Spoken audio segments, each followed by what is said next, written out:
जो आज मैं बुक डिस्कस करने जा रही हूँ वो है बेटर देन मूवीज़ बाय लेन पेंटर। इस बुक में हम पहले उसके मेन कैरेक्टर्स डिस्कस करेंगे, then the story line.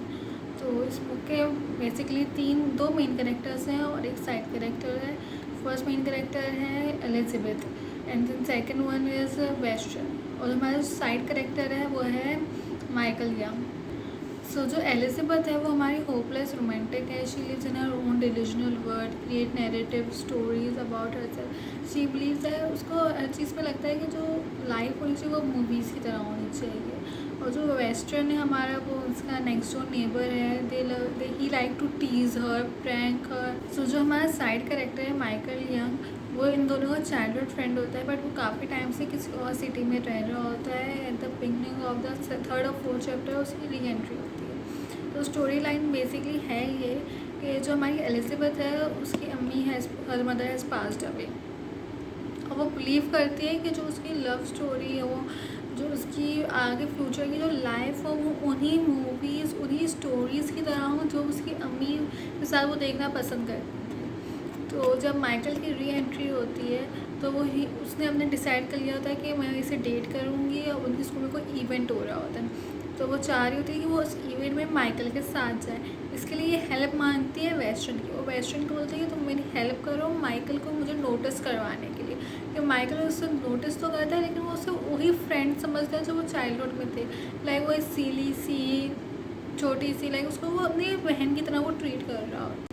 So Elizabeth चाह रही होती है कि वो उसे एक मैच्योर वुमेन की तरह देखें और उसे डेट करें। तो इस वजह से वो वेस्टर्न के साथ एक फ़ेक डेट का प्लान बनाती है। वो बोलती है कि तुम मुझे फ़ेक डेट करो, और फिर हम at the end of the कुछ टाइम हम साथ बोलेंगे हम डेट करे थे ये और सब, हम मोमेंट शेयर करेंगे जिससे उसे लगेगा कि हाँ वो एलिजाबेथ को नोटिस करेंगे।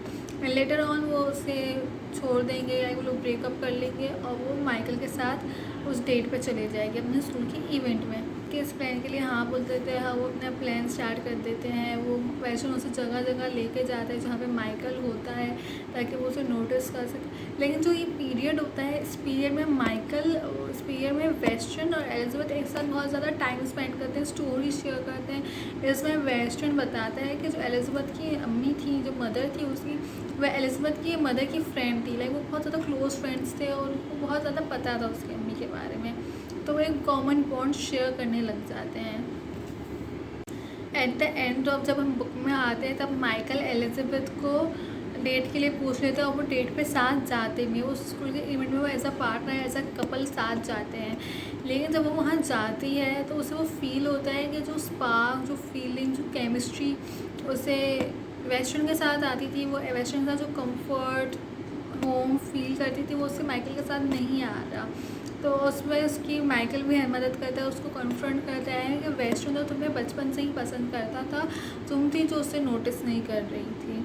फिर एलिजाबेथ को अपनी उसका एहसास होता है, और फिर वो वापस से वेस्टर्न को ढूंढने जाती है, उसे कन्फेस करती है, और this time they really start dating in a real life.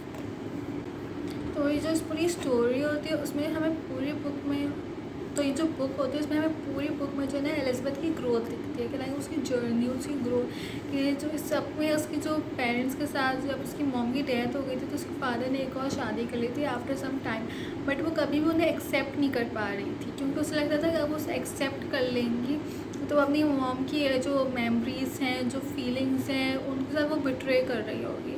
But उसे रियलाइज़ होता है कि नहीं, हर चीज़ मूवी की तरह नहीं होती, कि रियल लाइफ जो होती है वो बेटर देन मूवीज़ भी हो सकती है। फिर वो इससे एक्सेप्ट करती है, वो अपने रिलेशनशिप्स को मेंट करती है।